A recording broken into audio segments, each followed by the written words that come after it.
Welcome back, everybody, to this episode of the Open Concept podcast, where we are breaking down unnecessary walls and barriers that stand in the way of greatness. Friend today, guest Matt Gohl, Waterman. Waterman. I'll be a water boy. Water boy. Yeah. Santevia water. Really very cool product. Excited. Got some water today. It is not your high class water that you provide, but it's still going to keep us hydrated. So cheers.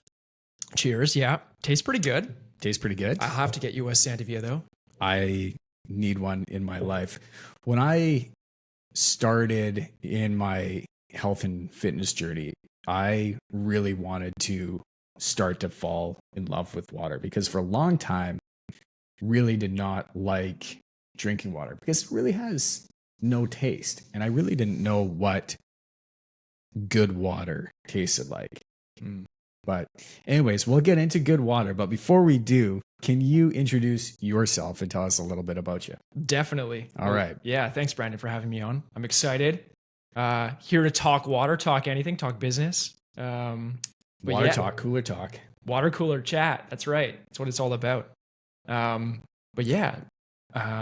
So I'm from Santevia. That's the company that I run. It's a family business, actually. And so we started in 2008. My parents started it because of a health problem. And so my stepdad, he had chronic acid reflux, actually. And he went to the doctor, and the doctor said, unfortunately, you're going to have to take medication, these things called proton pump inhibitors, for the rest of your life. What is a proton pump inhibitor exactly? Yeah, it regulates how much acid that your body is producing, like how much stomach acid. And so for people with chronic acid reflux, they are experiencing really nasty symptoms. I'm sure you've had acid reflux before. Mostly everybody has. Yeah, you feel this, a lot in the morning or after you eat food, and you get up and you sort of feel it like really heartburny stuff, and it gets into your, like up into your throat. Totally. Yeah. Yeah, you feel it in your throat and your esophagus, and really common if you eat quite late at night. Yeah. You go to bed, you lay down, you'll start to feel that acid reflux, especially if you're eating quite like a bad diet, maybe too many chicken wings, too much beer. A little too greasy, some spicy food that doesn't sit too well. You got it. Yeah. You got it. So some people, unfortunately, experience this all the time. Like even if they're eating healthy food, not drinking too much alcohol, typically just they're like, this is a thing that they live with. Some people, yeah, exactly. And sometimes what happens is their body's producing too much acid, but sometimes, it's lifestyle related. So David, in his case, he was prescribed this medication for the rest of his life. And my mother, she's like, you know what? I think this is probably for you more of a lifestyle issue, because he wasn't eating super healthily. So she did some research, and there's actually quite a body of peer-reviewed research that says changing what you eat, your exercise levels, and very importantly, what you drink is just as effective as these PPIs, these proton pump inhibitors. So they went through changing David's lifestyle. He started to exercise a little bit more, which, takes a bit of a kick in the pants. But after, if you're not used to it, that's like a big lifestyle change for a lot of people. If it's not worked into your everyday routine. 100%. It's a huge lifestyle change. It's hard too. And food was one of those things that he could change. It was just going to the grocery store and choosing different types of foods to eat. So it was accessible. But water, specifically, this research was talking about mineralized water that is full of calcium, magnesium, potassium, and that wasn't available on the market at the time except in bottled water form. And so my parents said, you know what? Like, let's go make this product. Let's make a water filter that doesn't just filter contaminants, but also adds back minerals. And the rest is history. So when you're saying bottled water, like, there's a lot of different types of bottled water on the market. Mm-hmm. And they advertise, their photos or labels, or, maybe it's a picture of a mountain, or, a word like smart, right? Sure. Smart water. Must be good. Must be good. Must make you smarter for some reason. Yeah, for sure. It raises your IQ. But is water is water just not water? Like you mentioned minerals, but like you look at all of these water bottle companies or these filtered water companies, is there a real difference between something like Nestle water, Smart water, Avian water? I mean, you name it. Like, is there a vast difference or things that we should be looking out for? 100% there is. Really? Yeah. Water is not just water. There's so many different types of water. And if you think about just where you live, we're in Vancouver. So our water comes from the mountains that are nearby, collects rainwater, snow melt in these big reservoirs, goes through a water treatment facility. Chlorine gets added to it, maybe some other things. We add some bicarbonate to it to raise the pH of the water a little bit. And then it runs through hundreds of kilometers of distribution pipe and network to come to your tap.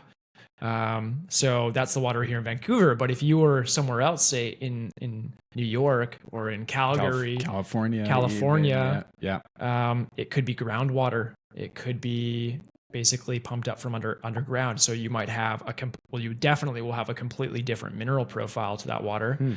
And depending on how old the infrastructure is in your region, you could have some nasty stuff in there. Quebec, as an example, in Montreal, the city of Montreal will actually buy its residents a water filter. They'll pay for it because there's so much lead in the water. Because when they lead in the water, there's lead in the water. Yeah, I know a little bit about lead, and that's in water. I mean, that's not good for you. When we're talking minerals, like lead is a pretty heavy, terrible. It's a neurotoxin, and there's a quote unquote safe level of lead, but the true safe level of lead is 0. You don't want to have any lead in your water. And in Montreal's example, the reason why they have lead in their water is a long time ago, they used to join pipes with leaded solder. Yeah. So we don't do that anymore, but it's very expensive to rip out all of that old infrastructure and replace it. They're in the process of doing it, but it's a $1 billion problem. We used to have lead in a lot of paint that we would find. I mean, in construction, I mean, it's lead pipes, but lead in paint, lead in things like tile and grout and all that sort of stuff. So whenever we are removing that type of stuff, I mean, it's a big deal to remove all that, because you don't want to breathe it in, you don't want it in your system. You certainly don't want to be drinking it in your water. Totally not, right? So just from a source perspective, there's so many different types of water. And if we think of bottled water, well, where did that bottled water come from? Did it come from groundwater? Is it a mountain water? Is it natural spring water? So it really depends on the source of that water, and then also the post-treatment that they're doing. So a lot of bottled water, they will use something called a reverse osmosis system. They'll basically take everything out of the water. They'll leave you with just H2O. But if you've ever had reverse osmosis water, just pure H2O, first thing, it doesn't taste very good, because the minerals is what gives it that nice smooth taste, what gives it, a smooth, sweet taste generally, if you're adding the right minerals in the right quantities. And moreover, it's not great for you, because these minerals are electrolytes. You need electrolytes. Yeah. We all know what electrolytes are. And I always like to use the analogy, like, let's say you go to a grocery store, okay? And you walk up, there's 2 tables of vegetables.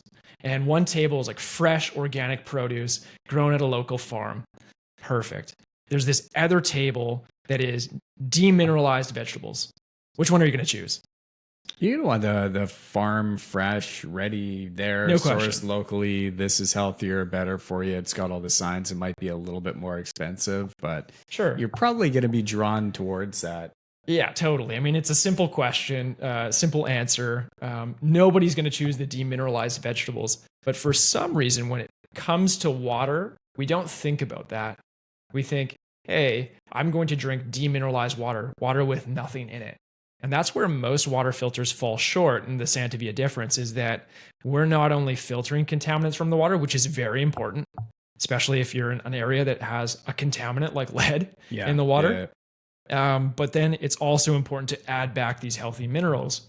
And so that's what we do. All of our filters have this 2-stage: filter out the bad and then add back in the good.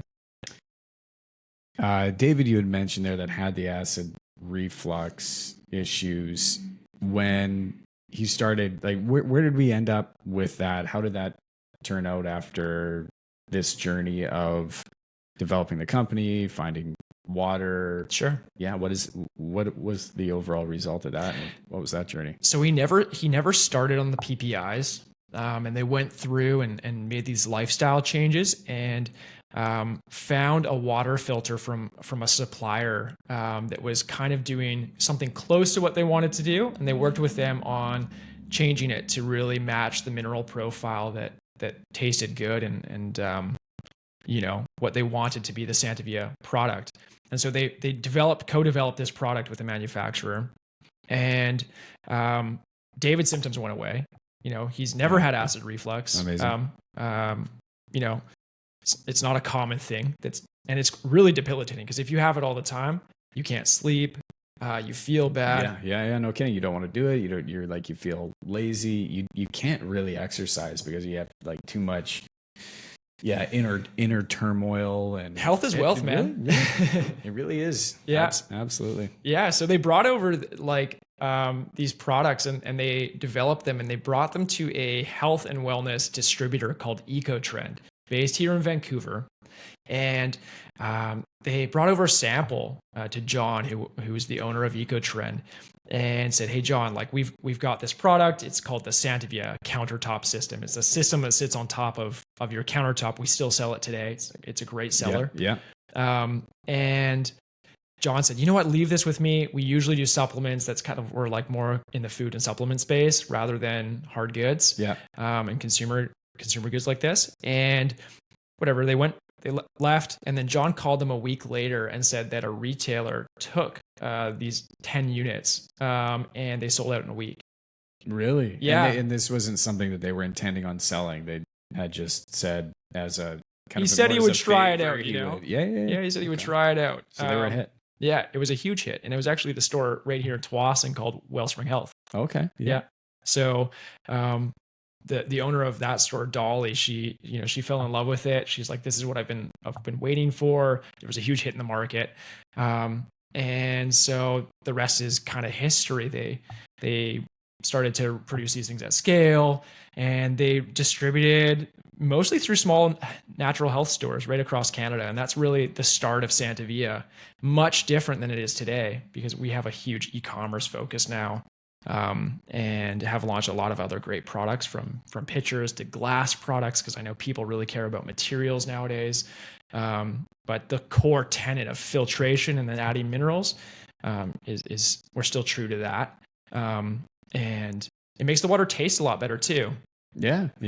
What other symptoms, if you're drinking, say, you're running water out of the tap? Because when I was a kid, drinking out of the garden hose was not too far fetched of an idea. Like that was just what we did. It's thirsty, and then you wait and like it's been sitting in the sun all day, and the rubber, you turn it on the hose, you drink that. Warm water out of the hose tastes good, right? Yeah, why not? But is there some pretty significant damage that can be done to that? Like, what are we, if you're drinking, generally speaking, and I understand there's a lot of different water sources, like you said, in different areas of the world where that's coming from, we'll call it, ground zero of the water post production after it's been sourced. But for the majority of the world, do we have a real issue here? Is this something that really needs to be solved? I mean, yes, definitely. It's not as bad. Santevia has a philanthropic arm called Santevia Gives Back, and we actually partner with a charity in Richmond called Axe, and they build these water tap stands in Uganda. And in Uganda, it's a different story, right? I mean, like, people are, the number 2 reason for death is waterborne illness, dysentery, essentially, after malaria, and it's terrible. People are living in water poverty. We don't live in water poverty in the West, and we're very fortunate that you can turn on your tap and hydrate yourself. But there's still a lot of these places in the world, Africa, Uganda, other areas that a lot of people aren't aware of, but there's a lot of people that still walk every day long distances to go to gather water, probably not at its original source. There's no real production on that end, but that's what they're consuming pretty well every day. 100%. Yeah.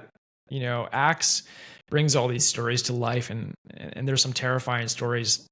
Primarily it's girls that are going to fetch water in Uganda. So they'll have these jerry cans, essentially. They'll take jerry cans to a river or stream that can sometimes be a mile away, and fill them up. They're huge, heavy jerry cans. Definitely, something, and you're walking through forest. It can be unsafe, especially for young girls. They, are at risk of sexual violence. Not to mention when they're going to fetch water, unfortunately, there are missing opportunities like being able to go to school. And then they're doing all that to fetch water that definitely has bacteria and parasites in it that are going to potentially make them sick. So it's just, it cuts so many different ways, and it's just a terrible cycle of poverty that you have to really break. And the easiest way to break that is to provide clean, consistent access to drinking water close to where they live. And so Axe does something really simple. They build these large water reservoirs at the tops of hills. They collect rainwater or groundwater, depending on the region. They'll go and do a geological survey and figure out what's easiest in that area. They build a simple network of PVC pipes down to villages below, and every water reservoir might have 50 or 100 taps coming off of it, and just brings water really close. And then at the same time, they're implementing a wash program, teaching you how to make soap, how to wash your hands, how to safely go to the washroom, how to not cross-contaminate things, like don't use a bucket that's been used for dirty things with your clean, fresh drinking water. And what you see is that economies start to thrive around those taps because people are healthy. Yeah. So I can see why these economies are thriving, because all of a sudden people are healthy, and it gives a lot of people probably a lot of learning and knowledge, and they are all contributing to a cause as well, right? Making the community healthy. And there's a lot of purpose around that in other areas where there's probably not a lot of other opportunity for them. So they see people doing good things, the community doing well, the people starting to thrive, people are getting healthier. They're smiling a lot more. They don't have to make that big trek, to the swamp to go and get water. Yeah. And I can really see how that whole ecosystem can really start forming just around a tap of fresh water. For sure. And how different is that than where we live, right? We're so fortunate to have tap water, but at the same time, is it ideal? Like, is it the optimal form of hydration? And the answer is unequivocally no way. We have chlorine in our water. It's a chemical disinfectant. So I have a question on Sure. on chlorine, because it's a chemical disinfectant, but it's still in a lot of water, like bottled water that you see.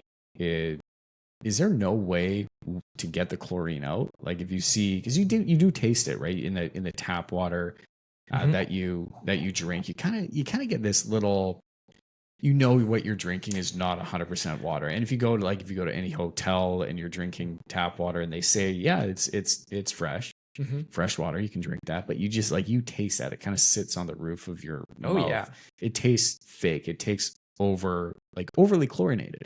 Yeah. And it's funny because people who drink chlorinated water all the time, they go nose blind to it. So once you start drinking filtered water, you're taking the chlorine out, and then you go back to chlorinated water. It's like you can't stand it. Yeah. I have trouble drinking chlorinated water because I can smell it. Yeah. So is there a way to filter it out? Yeah, it's super easy. Like almost every water filter on the market will filter chlorine. You use activated carbon, the chlorine just kind of sticks to the activated carbon, and it's a great way to filter it out. And you should. Because if you think about principally, like what is chlorine actually doing in our water? Well, what it's doing, it's like the packaging. Remember going back to the story of where our water comes in Vancouver. It comes from the mountains. It goes to a water distribution plant and they're adding chlorine and it goes through this network of pipes. The chlorine is there to make sure that we don't have bacterial and parasite growth on the way from that water treatment facility to your house.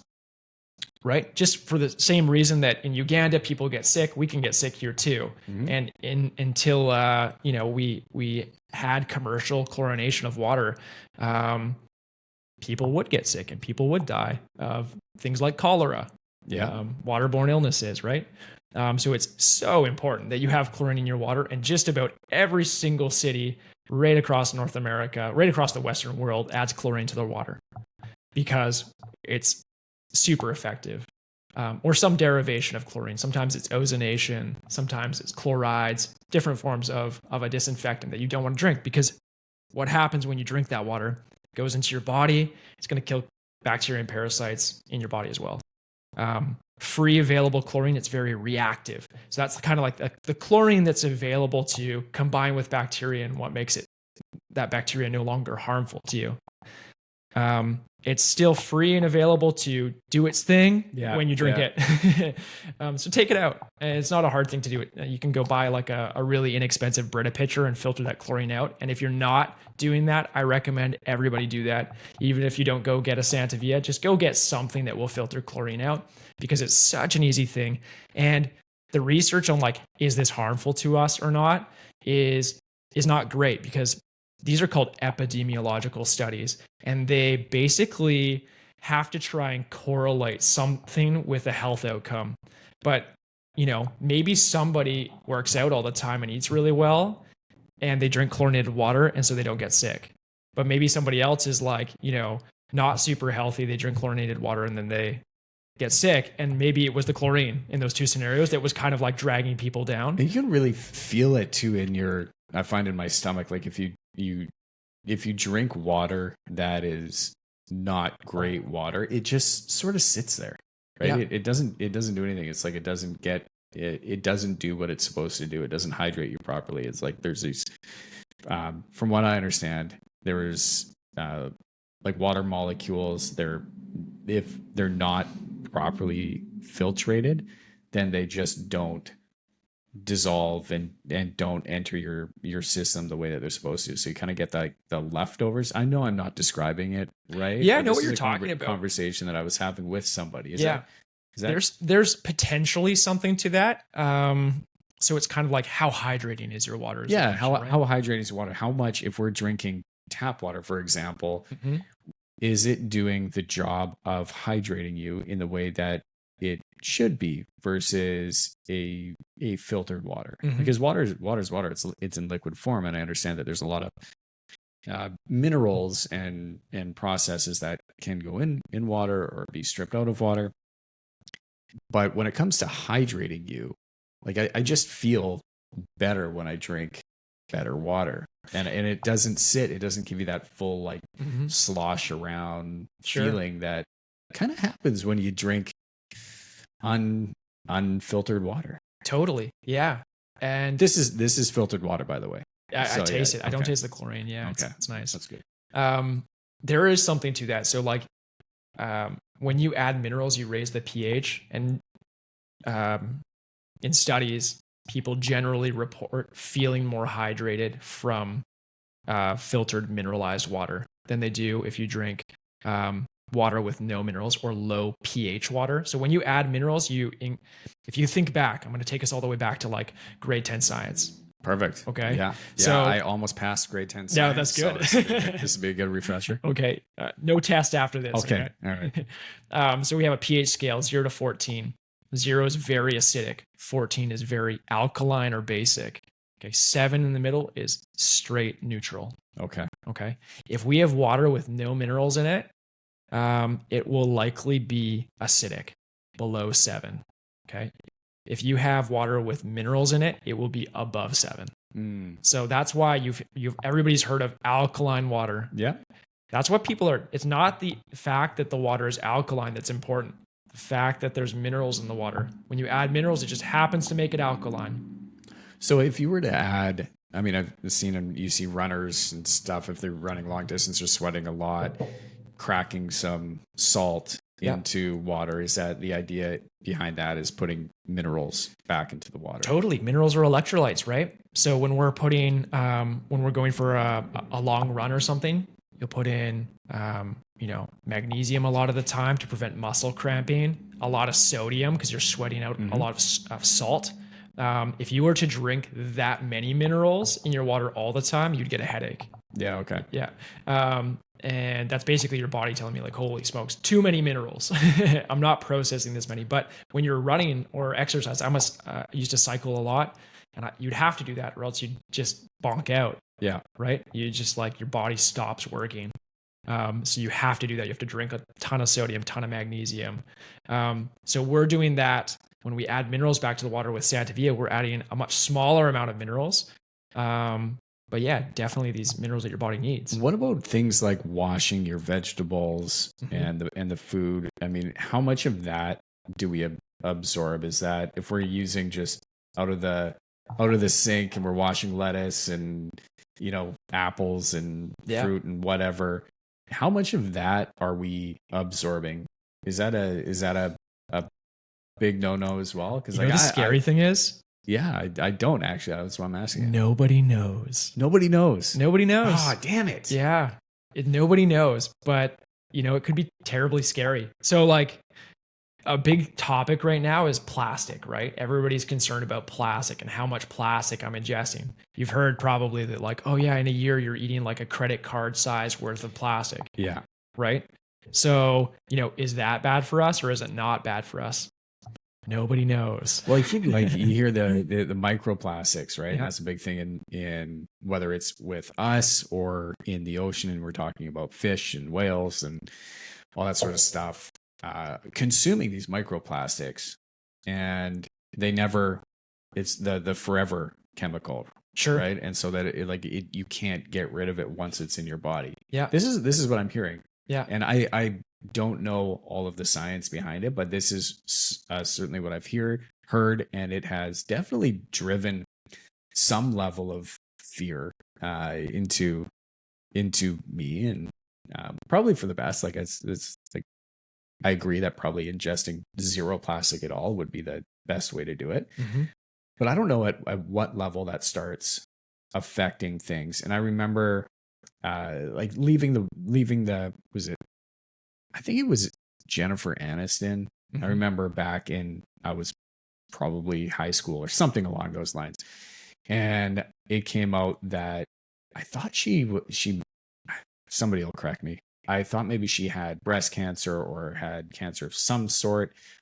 And the doctors felt that it was due to drinking warm water from plastic water bottles that have just been like getting warm in the car. I don't know if that is just like an urban legend or myth, but you do see these BPA free water bottles. But even with that, people are saying, the BPA free doesn't mean it's free of BPA, or there's something else to that going on. Like BPA, BPB, like I'm pretty sure these are binding agents in plastics. Like they're the things that like make that plastic kind of stick together. And so, we've taken out BPA, BPB, BPC from plastics, and they are classed as carcinogens. So carcinogenic, cause cancer. Definitely don't want to drink them. I don't think like a lot of people don't microwave stuff in plastic anymore because basically you're heating up. I haven't had a microwave in. You don't have a microwave? Like well over a decade. Oh, good for you. Okay. Yeah, no. I have a microwave. I use it all the time. Yeah, Maybe I shouldn't. I don't. For the same reasons the plastic water bottles. I was like, I don't know. There's something about having the microwave and microwaving food that's just like it just gets hot too quick. Yeah. You put it in there, it zaps it like. It uses a lot of power at the same time. I don't know. I trust fire. Like I trust a hot element on a stove that's boiling water through a pot. Like that's how I'll reheat food. Okay. So I do you use gas at home? I don't use So I have. I cook with my barbecue. Yeah. Okay. But I don't have gas appliances. Okay. So this is like a big one. Like so. people love cooking with gas appliances. We do still install a lot of gas appliances, even though most municipalities are really pushing to go mostly electric, or if not all electric. Vancouver is one of the greenest cities on the planet, or trying to become the greenest city on the planet, and so they're outlawing pretty well any sort of gas appliance. But people love cooking with gas. I love cooking with gas. Okay. And for the longest time, I didn't know that you were supposed to turn on your hood vent fan when you're cooking with gas. That's the thing. Like, I grew up, my like family house had a gas stove too. And I grew up cooking with gas and never turning the hood fan on.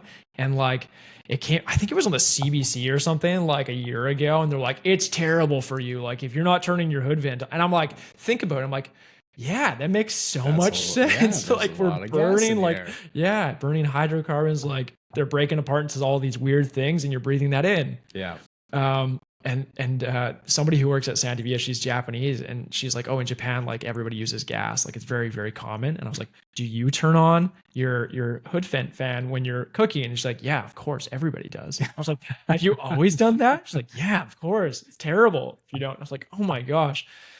In Canada, we're late to the party, or maybe it's just me. But yeah, well, I had so we have a daughter, and I know you have a kid on the way too. So yeah, we do. Huge congratulations there.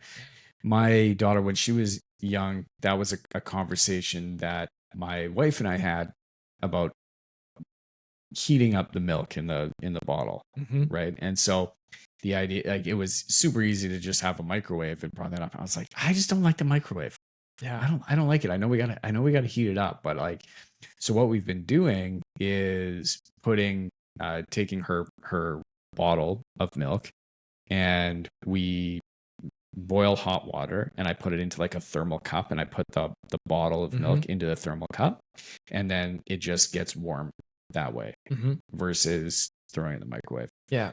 And I don't know how much harm microwaves do. I for whatever reason, I definitely for heating things up, it's like really inconsistent, right? Like you like, for food at least, like you eat the top and it's like burning hot, and you get to the center of it and it's still cold. Yeah. Like, if you're reheating any sort of meat, like, it's a guarantee, you're guaranteed to overcook it. Supposed to, like, the microwave is supposed to have one job, and that's to heat up your food. And like, it just, it will. Maybe if you put it on low power and like put it in the microwave for like 5 minutes or something. I don't know. Well, and this was like when I was a kid, had a lot of microwave dinners, and that was kind of what grew up on, and that was fun. It was like all this frozen dinners, the Michelinas. It was like frozen pasta and frozen, sauce and stuff. And we'd throw that in the microwave, and it would get like super hot, and then you kind of had to like chunk it out into chunk the ice around, scoop it up, reheat it, and go through that. And it was good, but I was like, it was frozen, microwave ready pasta, and I was kind of a chubby kid. Yeah. And it was, and like, skin wasn't great, and I can't help but think that played a bit of a part of it. Was that diet of growing up and just not knowing. And so anyways, it's been probably over a decade since I've owned a microwave. Yeah, I mean, I think all of these like health consequences of activities that we do, a lot of them aren't known. Like, think about when cigarettes first came out, like, doctors would recommend that you have a cigarette. Yeah. You look stressed out, man. Here, fire a couple of darts back. For sure. Right. Like, so I think there's a lot of stuff that we do today that's probably equally bad, and we just don't know about it. I follow the principle of like, you don't, like, especially when it comes to your environment, you just don't want things where they shouldn't be. So like, I don't want plastic in my body. I don't know if there's like a great link between plastic in my body and health, but it shouldn't be there in the first place. And I know that like the human biology didn't develop in like, with plastic in it. Yeah. So not in its original form. Yeah, exactly. Right. Like, maybe in our new plasticized form, we can have some plastic. We're evolving as humans, so that could be a thing. Yeah. And so the same thing with water. Like, I don't want anything in my water but pure H2O, calcium, magnesium, potassium, zinc, and some other trace minerals, because I know that's how water used to be. If you were to go to a fresh mountain stream that was unpolluted away from industry and you tested that water, it'd be pure and there'd be a lot of these minerals because it's going over rocks, picking up all these good things. And so that's how we try and make our water. You guys are also scaling quite a bit right now, getting, again, I think what you're doing is incredibly great, getting good, tasty water and products and healthy things in front of the world. Scaling quite a bit. You were mentioned to me you're going on Dragon's Den too pretty quick. We are, yeah. We're filming pretty soon. Yeah, I'm excited. We was funny because we auditioned for Dragon's Den last year. Michael, my business partner, and I'm the CEO. Michael's the COO. And we bought the business actually from my parents about 2 years ago now. They were looking to retire. We were looking to scale. Yeah. And just kind of, worked out perfectly. And so we went on to Dragon's Den because, we're all about scaling. We're going to grow this thing. We're going to, we're trying to get to 100 million. And we auditioned and we didn't get it. And I was like kind of disappointed because I felt like we did such a strong audition. Did they give you any feedback as to why? That's the crazy thing is they when you do the audition, they say, if you don't get it, don't email us. Because I know they acknowledge that everybody wants to know what they did wrong, but there's just such a volume of applicants that they can't tell everybody. Yeah, I know is a no. Yeah. I mean, well, actually no response is a no. Yeah. Okay. Yeah. Yeah. So anyway, we didn't get it. And then this year auditions happened in February. And we weren't going to audition because we didn't get it last year. And I don't think we're quite the traditional Dragon's Den company because we're a bit bigger. And one of the producers called us and said, hey, you guys should audition. We liked your audition last year. And so I was like, oh, okay. Confused why we didn't get it. But, and they said, it was funny. They said water filtration, we think maybe it's boring for TV. So you have to make your pitch more exciting. Really? Yeah. But I was like, that's good. That's good feedback. It's good feedback. Yeah, it's great. Because you have to realize Dragon's Den, it's an investment show, but we're really the product, right? The dragons and us, the companies, we're products. It is entertainment. It's entertainment. A TV show. 100%, right? People need entertaining content to watch. So we took that to heart and like made a really stellar pitch to audition. Like it's not the actual show.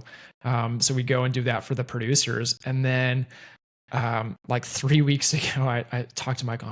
Michael, like, man, I don't think we got it again. That's brutal. I was like, we're not going to go audition for Dragons anymore because it's such a waste of time. Like, whatever. Kind of just disappointed, dejected. And then literally the next day, I get a call from an unknown number. And I'm like, I usually don't pick up unknown phone calls because like it's just so much scam these days. I pick it up and it's a producer from Dragon's Den. They're like, you got it. Really? Yeah. And I was like, man. Oh my gosh, that's insane. I was in the warehouse. Yeah. It was like a big sale period for us. It was all hands on deck, packing boxes. Like we were shipping out, I think we shipped like 2,000 packages that day. Everybody was down there. And I was like, guys, we just got on Dragon's Den. And team was so stoked. I was stoked. And so, yeah, we go to film like the actual episode next month. Yeah. And then I think it will air kind of like September, October. Who would be your ideal dragon dream team? I don't know. You know, like there's so many good dragons. I don't have a preferred dragon. I feel like I would accept any dragon for investment. They're all like seasoned business people. They all bring their own skill set. From, you know, some are experts in e-commerce, some are experts in SaaS products, some are retail giants and like great with CPG, consumer packaged goods. So I think like on the day of, we'll have to see who offers us and hopefully make a deal. The rule on Dragon's Den is you ask for a certain amount of investment and you have to walk away with at least that much investment. The portion of equity that you give up for that money can change. But you have to walk away with what you ask for. So, yeah. Interesting. That's super exciting though, man. Yeah. I imagine the team was pretty pumped. Everyone on the floor there. So stoked. Yeah. I mean, like our marketing team is really amped because we get to like plan a campaign around Dragon's Den. Yeah. Like I grew up as a kid watching Dragon's Den and like imagining one day that I'd be on Dragon's Den. working on my pitch. I grew up watching my parents build this business, right? Yeah. And so that was a huge thing for me. I always wanted to start a business, and yeah, so cool to like actually get to go do it now. Hell yeah. Yeah, I'm stoked. When you're with water, and how important is good, clean water for your skin? Do you have any insight into that? I know we're talking about drinking water, but since we're on the topic of water, so when you're showering with water, or you're bathing, or you're in a hot tub, like, is there a difference in water at that point? I mean, I see stuff, and they have different products all the time, water softeners and hardeners, and, we install products, but I want to know if you have any feedback on watering or showering with water, and water directly on your skin. Totally. How that might have an impact on your skin, and also with drinking water, because the water, when you sweat, it starts seeing its way through your pores and onto your skin, and does water have an effect really on the surface of your skin? Totally. It's a good question. Yes, definitely. The type of water you put on your skin makes a big difference. So we have two products. One is launched already, and one is going to launch very soon. Okay. But you can hear it here first. All right. We are. Glad I asked the question. So we have a bath filter that's a very popular product for us. Actually, it's our number one SKU in the USA. And what it does is it filters chlorine from your bath water and adds magnesium back to your bath water. So why filter chlorine from your bath water? Well, the reason why is it reacts with your skin just like it reacts with bacteria, and it causes dryness. And so anyone with eczema, dry, itchy skin, or just like sensitive skin, and if you have a bath and you notice that you get out and you're kind of itchy or a little bit red, you should definitely be filtering that chlorine from the water, and you'll notice a big difference. So it makes a huge difference. Your skin is your largest organ. Protect it. It's very dehydrating. And for people who have eczema, like, easy win. Just filter your bath water first. Also for young kids have very sensitive skin. Well, I'm asking because my daughter bathes all the time. Yeah, all kids do, right? Because they don't have showers yet, right? They're having baths. They're babies. Yeah. So actually, that bath filter, when we first launched it, was branded as a baby bath filter, because it was specifically for babies. Really? Yeah. But what we found when we launched it is that females mostly were buying it. Like, and we're like, do you have kids? I'm like, no, I don't have kids. Like, I just like take baths all the time, and, want to take care of my skin, because I feel like women are the smarter sex, and in almost all cases. Yeah. And, they take care of their skin in a way that most guys just don't even care. And then we get old and we're all weathered and like, yeah. And I wonder that, like, they put all sorts of lotions on and everything. Sure. And for me, I don't know if you're anything like me, but it's like quick shower, shave, gone. Totally. That's it. Yeah. That's it. I know. Every once in a while, my wife, she'll be like, hey, you should put some like squalene on your face. Yeah. Some what? Some squalene. I don't know. It's just like a moisturizer, right? Like, she buys all these different things, tinctures and stuff like that. I'm like, what is that? Like, why do I do it? Should I be doing that all the time? Admittedly, like, it's a world I know very little about. Yeah. But yeah. Ask your wife. Yeah. Ask your wife. She'll know all about it. So yeah, taking care of your skin is super important. The bath filter is a great way to do that. And then we also have this new and upcoming product, which is the shower filter. And same thing, like when you're showering, you should filter the chlorine from your shower water. Same chlorine is going on all over your skin. You're even inhaling like this water vapor that has chlorine in it, which is really hard to measure, like how much chlorine you're absorbing through your lungs.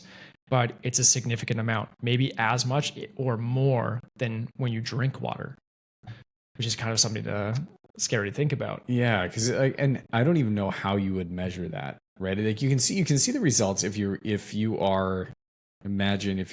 showering and you have eczema and you put on a bath filter, like you probably feel better, maybe a few less symptoms. But is there, like, other than visually, is there like how would you measure that? Do you have any idea? So to measure like how much water or how much chlorine you might be inhaling, we actually use like just basically like air pumps. We'll just put like an air pump into a shower, suck it through, and then do a a chlorine test of that air and vapor that's in that container.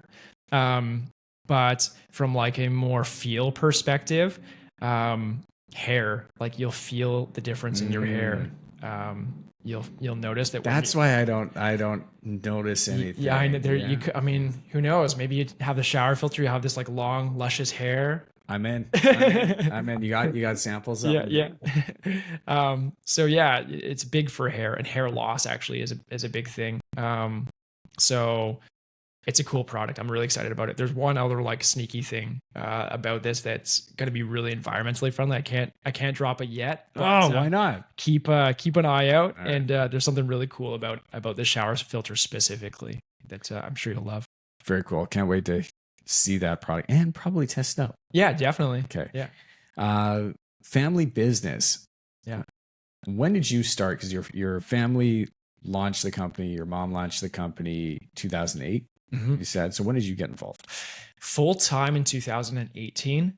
But I was working in the business all the time. I unloaded the very first shipping container of product. I was doing like online e-commerce orders, shipping those out every summer in between, on my summer breaks and summer holidays. And that's back before e-commerce was even really a thing. But 2018, I went to the University of Victoria, and then I did an exchange, and I was living in Beijing for that exchange. And then I came back and started working for a tech company because I really wanted to get into technology. Water wasn't like on your radar at that point. Family business, definitely was interested in it, but I wanted to go cut my teeth like on tech products, I thought. And so I got into programming and started working for a data management company actually based in Richmond. And then they had a satellite office in London, England. And so then I moved out there. I was living in England for a while and just kind of got bored of doing that sort of stuff. But I did get to learn how to program, which was great because I had always wanted to do that. And then I came back and joined the family business because I was I could see, I always knew that I was going to end up there, but I wanted to go do my own thing, spread my wings for a little bit. Yeah. And so I joined the family business and, really started working mostly on the digital side of things. And that's where I saw the business had kind of flatlined. We were same revenue for 3-4 years. And I started to think about growth drivers. Where is this business going to be in 3 years? Where's it going to be in 5 years? And where can we really find new customers and spread the word about, because it's an awesome product and we're really health focused. We want everybody to have access to clean mineralized water so that you can go live your best life. Health is so important. And this is an awesome way to drink more water, which is one of the healthiest things you can do for your body. Just drink more water, drink good water, do it every day, be consistent, cut out the sugary drinks if you can do it. I have coffee, but other than coffee, I'm drinking water. Mm-hmm. And it makes me feel good, gives me energy, makes me think more clearly. And this is the message and kind of the life hack that we're trying to bring to everyone, that it's so easy to just live a better life.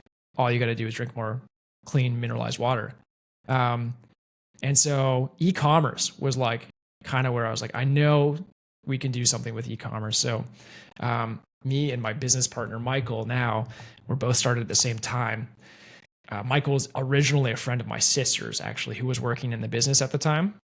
And we started to really figure out digital advertising and started our Shopify store and started to think about how we acquire customers profitably. And did Meta Facebook advertising at the time, now Meta.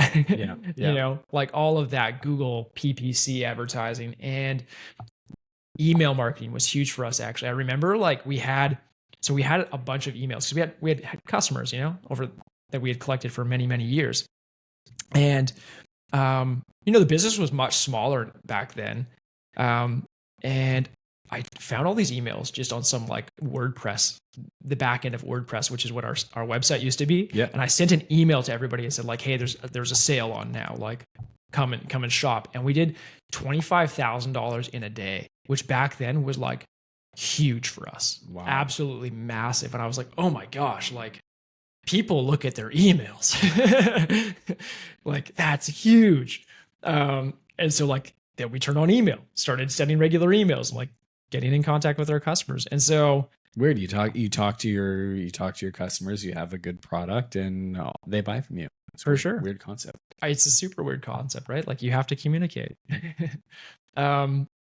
Yeah, so we really did that, and then I stepped into the CEO role about 2 years ago, right when I was, we had been purchased the business, and my stepdad had retired much before that, and my mom retired then, and we made some really aggressive growth goals, and so 3 years ago we scaled 40%. 2 years ago we scaled about 45. And this year we're on track to do it again. Hell yeah. So like we're up to 28 staff now. No signs of slowing down. Like we have an objective of 15 million this year. Like I think we can push way deeper than that. Let's go. Like I think with Dragon's Den, like we can push way beyond that. So like we're finding scale, which is cool. And we're just doing e-com, really. As far as the products, the glass products, the manufacturing, what does it take to put together the actual filtration product itself? Can you walk me through, because you need the water, mm-hmm. you need the product mm-hmm. that it houses the water, mm-hmm. and then you need to get that to your customer. Yeah. So where does design of the product come in? Where do you manufacture from? What is that process of getting water from that source into the products, or you're not selling any water at all? It's just we don't sell water. Like all of our products are designed to be used with your tap water. So and the reason for that is that like shipping water is one of the most environmentally unfriendly things you can do. It's crazy. Yeah, shipping something that's super heavy, super big, it's terrible. So like that's kind of like we're trying to kill bottled water, right? Like you don't need bottled water anymore. You can buy a Santevia. You can fill up your bottle that you'll reuse forever. Go buy a nice stainless steel Stanley bottle or buy a Santevia stainless steel bottle and, just bring it to work every day. Get a Santevia at your work. All these things. Because we have this distribution network of water already. So let's utilize that rather than like also sending trucks full of water to the grocery store and like buying water. So yeah, because it's not only the water, but it's the fuel to transport it, to manufacture it. Then you have the plastics that are actually being manufactured and causing more carbon. And it's a big production. And think about all of the fuel that goes into actually manufacturing that plastic, right? And then you have the microplastics breaking down. So like a general rule of thumb with plastics is the softer the plastic, the worse it is from a microplastics perspective. Because when you're squeezing the plastic, it's shedding plastic at a microscopic level. So like if you have a thick piece of plastic that doesn't bend, it's pretty safe. It's not going to shed as much plastic as something like a Kirkland water bottle that you can crinkle in your hand, right? So product development, it's a tricky one. Like we launched a glass water system a couple of years ago, which has been a huge product. It's our flagship product for us right now. And I designed that one. And through the process of designing that product, I realized that like it's really hard to design a product. And definitely it's the manufacturing at scale is really hard because it's easy to make one of something, but to make like 10,000 of something is super tough because you have to think about the unit economics. You have to think about, manufacturing processes and packing, and things break when you do them at big numbers. Law of big numbers is like you'll encounter every problem that you could possibly encounter when you do enough of something. Yeah, package engineering, right, is something. The packaging was hard, actually. Yeah, super hard figuring that out. And we went through a couple iterations of packages too. But there's so many partners. There's so many people who have done it before, and you just need to go and find the right people and then have a really clear vision. Because the most costly thing, I think, is having an unclear vision if you don't know what you're trying to achieve and you go and approach somebody and kind of pie in the sky, say, what could we make? You'll go through this circuitous like path and you probably won't get where you want to go. And I mean, what a perfect like metaphor for life too, right? Like I was going to say for life, for business, right? If you don't have that very clear vision of what you're going to be, where you are wanting to go, and you can't explain it, you can't define it, then it becomes just an imaginary thought with zero direction. And maybe there's 100 ways to get there, but chances are you'll probably never pick one because you get paralyzed by the thought of just how many different directions you can go in. So having said that crystal clarity on what it is that you're after, what you want to see, what you want it to look like, what you want it to feel like, is going to eliminate so many of the other options out there really allow you to find that person that is going to be able to nail that. Yeah. Yeah. And thinking about what your customers want too. So, I mean, like the big thing for us was we went and spoke with our customers and we heard that they wanted something in glass. So we went and made a glass product. But now, having gone through that and really like it was a trial by fire, now we are working with a product design firm for these. We're making 2 new products right now. Mm-hmm.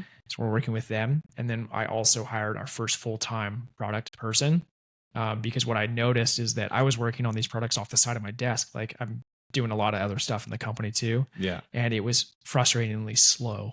Yeah. Because, some weeks you're just like, oh man, I got to fly to Toronto, like, or like whatever, right? Or, the manufacture, we manufacture our filters right here in Vancouver.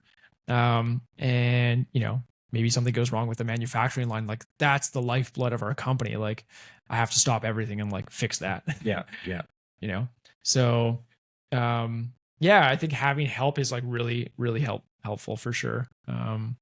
So we were working with, a great product design firm and, it's speeding things up. We have somebody who's focused on product 100% of the time and we're getting better at manufacturing, too. We've like have now worked with glass products before, so that's really good. What does your customer feedback loop look like? Are you guys doing? You feel you're doing a great job of that? You said your customers have said that they want glass in their product, but what sort of when you're designing the product for consumers and for the public, something that you're going to sell, how much input do you get from what they want? Yeah, I don't think you can ever talk to your customers enough. And I say that, but I probably don't talk to my customers enough. Yeah, we're all guilty of it. Yeah. So you hear things like, especially we're a consumer packaged goods company, right? So we sell a lot of the same product. It's different than you. You're making all these bespoke, Nothing we do, we can't manufacture any and replicate any of the same thing that we do here with this company. It is like it's a totally different process. Totally. Right. So it's different. I would say the benefit of being in our position is that we have the same product and we're trying to replicate the same product and product experience over and over again, which really allows us to hone in on like the perfect optimal experience for our customer. So you hear things through things like reviews online. We'll sometimes do intercepts, like we'll like intercept a customer and say like, hey, you've had this product for a while. Like, what do you think about it? Those are like very intimate conversations, but we'll also do things like consumer surveys. So we'll try and do a really big consumer survey once a year. We'll have thousands and thousands of responses. And we try and incentivize people to answer those questions. Maybe we'll give a gift card or something like that. But you learn things and people say, when it's private when it's private and there's no downside, people will give you the good, the bad, the ugly, right? And that's great because, I remember when I first launched the glass water system, it was the first product that I had made. And I was nervous about getting bad feedback, obviously, but I was like, I realized I didn't want to hear it. And then I reflected on that and I said to myself, I do want to hear it because if I don't hear that and make changes, then I've made a bad product. But if I hear that and I internalize it and actually make changes, then like this will be a fantastic product. right? And so that's what we've done is really listen to our customers, and that's why we first honed in on that glass water system. But also we've made a lot of iterations on it over time. I'm a huge fan of like the iPhone model. Like you come out with a new version every year. We try and do that. Keep improving. Like the iPhone 13 or whatever number we're at versus like the iPhone 15 or 16, wherever we are, it's like pretty much the same phone. It just gets like incrementally better. It's a little better camera, a little bit faster. I love what you said about incrementally making changes and improvements, tweaking the improvements to give your customers the best experience possible and the ultimate experience. And it's like in our line of work, because we don't have a product where we're sending out 10,000s. We're not getting feedback from 10,000 customers, right? So with us, it like as we go, those checkpoints with customers on how things are going, and that feedback has to happen in real time. And because we're working with one customer over a 6-month period or a 12-month period or an 18-month period, you get to build that relationship with them. And if you get to the end of that 12 months and you don't get a 5-star review from that customer, that kind of sucks, right? That leaves you like, man, we went through this for 12 months and we couldn't nail it. So you have to nail it at so many stages throughout the course of the customer journey, for sure, in order to make that a good experience. And like you said, people don't want to hear the bad feedback, or nobody wants to hear that their product isn't great or that their service isn't great. Nobody wants to hear that. But I love what you said about you actually did. Whether you wanted to hear it, you needed to hear it. And that was going to be the only way that was going to allow you to design a better product to give the customers what they wanted. Because the public, if they don't like your product or your service, they're going to tell other people. And a lot of people, they may not tell you because they don't want to hurt your feelings or they don't want to cause issues. They don't like conflict, but they will have no problem telling other people not to buy your product because they didn't have a good experience with it. So being proactive and making sure and checking in and getting candid feedback is absolutely crucial, because you don't want to be spending, a huge amount of money on manufacturing and designing a product that people don't want or people don't like. So you need to understand as quickly as possible what people do not like about the product and what they do, so that you can make those changes as fast as possible. Yeah, totally. I mean, I think an aspect of being a strong leader is being able to have those tough conversations and having a thick enough skin to be able to take what is sometimes terrible feedback, and then having soft enough skin to being able to like emphasize with the customer, empathize with them, and really understand their need. And then changing your product or service to meet their need. That's product market fit right there, right? And it's so important that you do that in a leadership role, or you won't have a company for very long. I had a good friend of mine give me some advice when I was having my first kid, and he's got a few daughters, and he said, you got to know when to be tough. You got to know when to be know when to be tender, right? It's like that balance between tough and tender. Yeah. When you're laying down discipline and when you're receiving that feedback, and knowing when to provide empathy and listening and all sorts of stuff. It's man, I'm super excited for you guys. Yeah, I can't wait to see what happens on Dragon's Den too. Me too. Yeah, I hope we get a deal. Yeah, I'm excited about it. It's what I'm most excited about though is just getting to participate in the show. Very cool. Deal or no deal, I'm just like stoked to be there and to say that like that's something I did in my life. Get to go on Dragon's Den, so cool. When you audition? I auditioned in February, and then we film next month in May. Yeah. Yeah. Are we gonna come back and do this again afterwards once it airs? Because we gotta talk about how it went. We're gonna do a watch party. You should come to the watch party. Maybe we can live stream it or something. That'd be super fun. Yeah. Hell yeah. Awesome. Man, where can people find you if they want to connect with you? I am on LinkedIn, Matt Gohl at Santevia. I am on Twitter at Matt Gohl. or you can check out our website, santevia.com. Our email address is all over that, and ask for Matt. It'll get forwarded to me. We're not that big. If you can give, not yet. Not yet. Not yet. We don't. I hope I'm never that big. Actually, don't make that. Don't give everybody your email address when you go on Dragon's Den. No, I'll talk to every customer. You want to email me, Matthew@santevia.com. Seriously, email me. I'm always game. Hell yeah. Yeah. Do you have any last pieces of wisdom, man, that you would love to share with these listeners? Health is wealth. Honestly, it's the most important thing in life. More important than business. The health of you and your family is so important. So try and find some easy things to stay healthy, stay fit. Drinking water is a great one. Eating well, exercising. Keys to life right there. Cheers. Cheers to your that, health, buddy. yeah. Appreciate you coming on. Thanks.